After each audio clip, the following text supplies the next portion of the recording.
Bonsoir et bienvenue pour ce 61e épisode d'Anime Time. Mesdames et aussi messieurs, mais surtout messieurs, oubliez tout ce que vous pouvez savoir sur la beauté ou la féminité. Aujourd'hui, on va vous démontrer par A plus B que tout ce qu'on vous a dit dans votre vie n'est que conneries. Nous l'avions déjà vite fait commencer en vous présentant Happiness et Bakates, mais aujourd'hui nous allons terminer le travail. C'est parti pour Himegoto.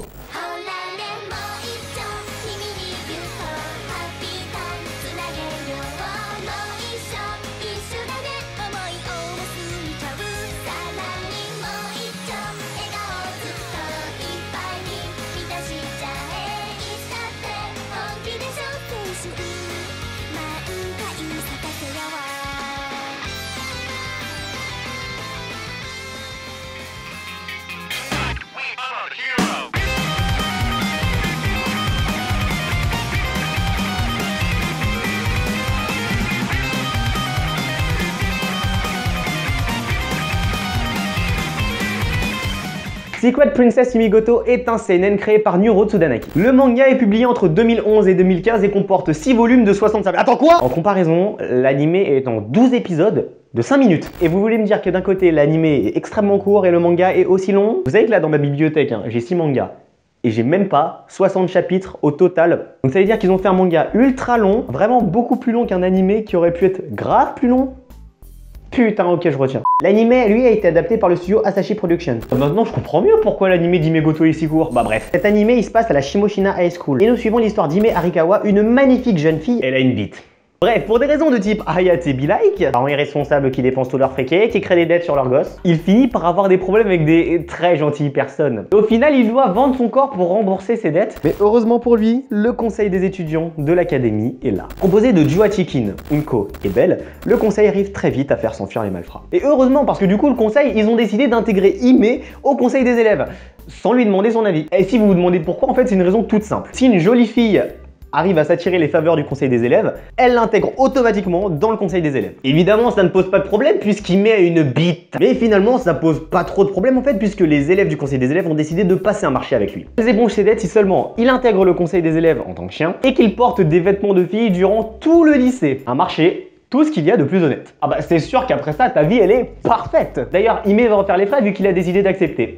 C'était pas une bonne idée. Pour conclure sur Secret Princess Himegoto, j'ai adoré. Non franchement, j'ai adoré déjà parce qu'il est ultra drôle. 5 minutes l'épisode et vous arrivez à vous taper des barres. En plus, il permet aussi de soulever et de réfléchir sur quelques sujets de fond dont on parle pas vraiment. Même dans les animés, on en parlera juste après la note. Niveau background, vous avez vu tous les personnages dans l'opening, et c'est parfaitement suffisant. On n'en a pas besoin de plus. On développe un minimum tout le monde et c'est parfaitement suffisant, on a ce qu'il faut. Côté intrigue, c'est con mais il y en a pas. Du coup, là où d'habitude c'est vraiment un problème, dans Himegoto, eh ben ça ne l'est pas du tout. C'est pour une raison toute simple en fait. Si un slice of life n'amène pas d'intrigue et à côté n'amène pas quelque chose en plus pour remplacer l'intrigue, bah ça sert à rien et on va vite s'en lasser. Alors que si un slice of life n'amène pas d'intrigue mais qu'à côté il amène quelque chose comme par exemple des épisodes courts où tu te tapes des barres, putain mais tu vas bouffer les 12 épisodes sans même te rendre compte que tu les as regardés.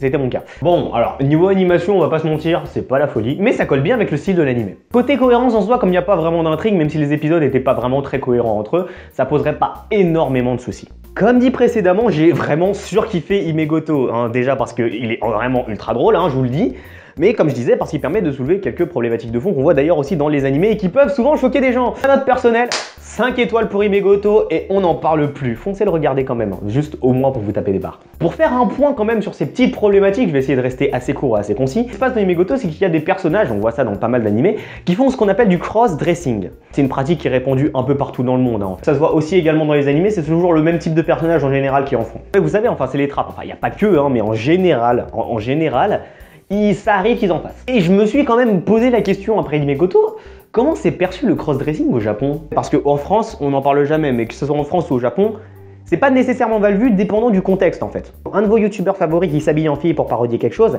c'est drôle. Un de vos youtubeurs favoris qui s'habille en fille pour totalement autre chose, c'est bizarre. Une meuf qui s'habille en mec pour les imiter ou pour se foutre de leur gueule, ça fait sourire. Une meuf qui s'habille comme un mec, c'est soit un garçon manqué, soit une lesbienne. Ça, même si ça tend à changer, et j'espère d'ailleurs, c'est longtemps resté comme ça dans les esprits collectifs. Et faites pas genre, c'est dans tout le monde, tout le monde pensait comme ça, même moi. Et comme on le disait avant, on voit souvent du cross-dressing dans les animés. La plupart du temps, soit c'est du fanservice, soit c'est pour se foutre de la gueule du monde, ou soit il y a vraiment des raisons. Par exemple, dans l'exemple phare du cross-dressing qui a choqué tout le monde à sa sortie, Boku no Pico. Tout le monde s'est concentré sur l'aspect pédophile de l'animé sans compter l'aspect histoire de l'animé. Genre, qu'est-ce qu'il fait, qu'est-ce qu'il raconte, qu'est-ce que c'est que cette merde. Si on oublie 2 secondes les scènes de voilà, Pico est entre guillemets forcé à s'habiller en fille par Tamotsu. Alors que lui, il cherche à s'épanouir comme garçon. Il suffit juste de regarder la fin du premier épisode pour s'en rendre compte. C'est exactement pareil pour certains personnages. Genre, par exemple, Hideyoshi Kinoshita dans Bakates. C'est pas voulu, tout le monde pense que c'est une fille, donc tout le monde le force à s'habiller entre guillemets comme une fille, même s'il s'habille comme un garçon. Pareil avec Hime. Hime, elle est complètement forcée par le conseil des élèves à porter des vêtements de fille. Le troisième sexe aussi, Nagisa. Après, c'est pas tout, il y en a aussi dans les animés qui le font par nécessité, genre comment il s'appelle